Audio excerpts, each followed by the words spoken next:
د تخار په فرخار کې د طالبانو ځواکونو په یو کمین کې 4 مقاومت غړي وژل شوي دي. سلام ستړي مشئ، وخت مو په خیر. دوستانو که غواړئ د تازه او مهمو خبرونو څخه خبر شئ نو همدا اوس د سره د تام پلاس چینل سبسکرایب کړئ.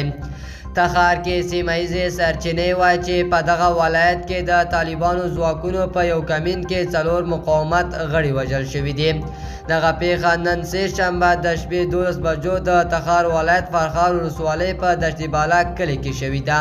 د ځایي سرچینو په وینا په دغه پیښه کې د جبهې مقاومت 2 میله کلشیکوفونه هم د طالبانو لاسته ورغلي دي. دوستانو زموږ چمتو شوی خبر تر همدې ځایه پورې و. د نورو معلوماتو لپاره د سره د تام پلاس چینل سبسکرایب کړئ. الله پامان.